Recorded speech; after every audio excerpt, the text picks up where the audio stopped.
Okay चालेल. फक्त योग्य प्रेमात पडा. हो सर, नक्कीच. म्हणजे कशाच्याही प्रेमात नका. ते योग्य ओळखता आलं पाहिजे, योग्य काय अयोग्य काय. मी प्रेमात पडलो IAS व्हायच्या, मी प्रेमात पडलो पब्लिक सर्व्हिसच्या, म्हणून जे काही मी आहे तसं आपलं कोणाचं एक प्रेम असतं, ते प्रेम असलंच पाहिजे. कारण आपण जीव ओतून जोपर्यंत त्याच्यामध्ये काम करत नाही तोपर्यंत तशा पद्धतीचे यश भेटू शकत नाही. यश म्हणजे कमी जास्त प्रमाणात येत असतं, पण तुम्हाला अत्युच्च शिखरावर जेव्हा जायचं असतं तर त्या प्रमाणाचा जीव पण ओतायचा असतो, म्हणून ते प्रेमात पडलं पाहिजे. आजकाल जो सोशल मीडियाच्या ज्याच्याबद्दल आपण प्रश्न विचारला तो अत्यंत महत्त्वाचा विषय आहे. हे डिजिटल आहे, डिजिटल युग ज्याला म्हणून आपण.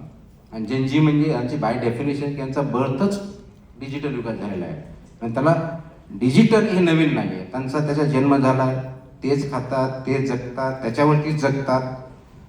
त्याच्यामुळं मोबाईल वापरणं, डिजिटल यूज करणं, सोशल मीडिया यूज करणं चुकीचं आहे का? अत्यंत बरोबर आहे, त्याचं चुकीचं काहीही नाही.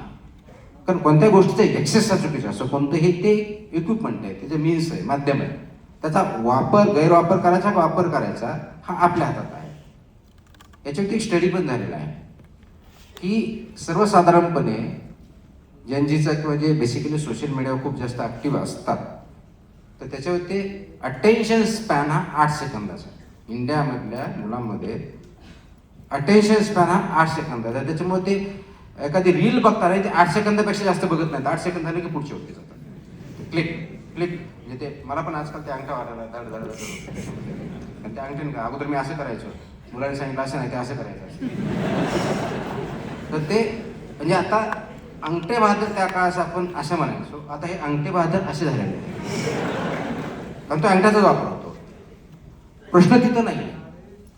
दुसरा एक स्टडी आहे की ज्याच्यामध्ये इंडियामधला average screen time particular younger जनरेशनमध्ये 8 ते 9 तासाचा आहे डेली, 8 to 9. प्रश्न ते 8 ते 9 तासाचा पण नाही. प्रश्न त्या 8 ते 9 तासामध्ये तुम्ही काय करताय? तुम्ही फक्त फॉरवर्ड करताय, स्क्रोल करताय का त्याच्यावर विचार करताय?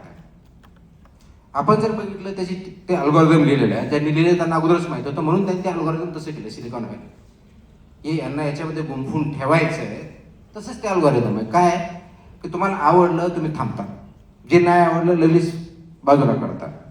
मग ते अल्गोरिदम ते कॅच करतं. काय कॅच करतं? याला हे आवडलं आहे, याला आवडलेलं नाही, टीका केलेली आहे, हा इथं हसला आहे, एव्हरीथिंग इज देअर. हा इथं क्वेश्चन मार्क आहे, याने इथं लाईक केलं आहे, इथं नाही लाईक डिसलाईक केलं. हे 24 तास 48 तास 2-3 दिवस झाले की तुम्हाला फक्त त्याच रील येतात ज्या तुम्हाला आवडलेल्या आहेत, हसवतायत किंवा थांबतायत. ज्या तुम्ही रिजेक्ट केलेल्या आहेत त्या विषयाच्या, त्या प्रकारच्या, त्या थॉटच्या रील तुम्हाला येत नाहीत, पाठवला जात नाही, कारण त्या अल्गोरिदममध्येच लिहिलेलं आहे. परिणाम काय होतो? परिणाम हा होतो की तुम्हाला त्या अल्गोरिदममध्ये तुम्हाला हेच आवडतं, असेच विचार आवडतात, तुम्हाला आवडणाऱ्या रील येतात.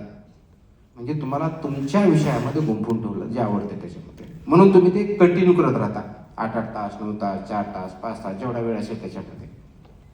कारण तुम्हाला ते पाठवलं जातं, त्याचा बिझनेस होतोय, मोबाईल कंपनीचा बिझनेस होतोय, तुमचा वेळ जातोय. बघण्यात चुकी नाही, चांगलं बघायला पाहिजे, चांगलं वाचायला पाहिजे, काही प्रॉब्लेम नाही, एंटरटेन पण व्हायला पाहिजे. पण जे तुमच्याकडे येत आहे त्याचा सोर्स काय याचा कधी प्रश्न विचारलाय का आपण? की माझ्याकडे XYZ फॉरवर्ड आला, ती रील आली, त्याचा सोर्स काय, ऑथेंटिसिटी काय आहे, त्याचं खरेपणा आहे का खोटेपणा आहे, हा प्रश्न पडणं महत्वाचं आहे.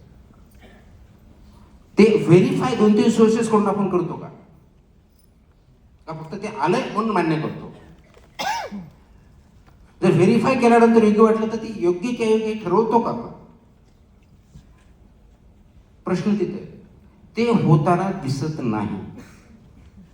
जगामध्ये आपण जे 4थी औद्योगिक क्रांती आज जे म्हणतो, AIच्या माध्यमातून किंवा ITच्या माध्यमातून जी क्रांती आली त्याच्यामधला हा सर्वात महत्वाचा भाग आहे.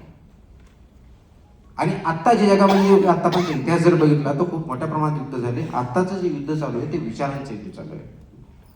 तुम्ही विचारामध्ये गुरफटवायचे, वेगळ्या पद्धतीचं करायचं आणि योग्य आहे की नाही ही तुमची विचार करण्याची ताकदच संपवायची, याच्यावरती युद्ध चालू आहे. मग तुम्ही त्याचे बळी होतायत का, हा प्रश्न तुम्हाला मला विचारावा लागेल. आणि म्हणून जे तुम्ही स्क्रोल करताय, जिथं थांबताय, फक्त स्क्रोल पुरतं किंवा रील पुरतं थांबू नका. Please ask, pause for few seconds, 5 second, 10 second, 30 second, 1 minute. आणि फक्त रूल पुरतं जीवनामध्येही आपण जे करतोय, आपण योग्य प्रवाहाने चाललोय का, योग्य दिशेने चाललोय का, हा प्रश्न विचारायची गरज आहे. अनफॉर्च्युनेटली आपल्याकडे ते 30 सेकंद नसतात, त्या प्रवाहावर वाहत चाललोय. आता प्रवाहामध्ये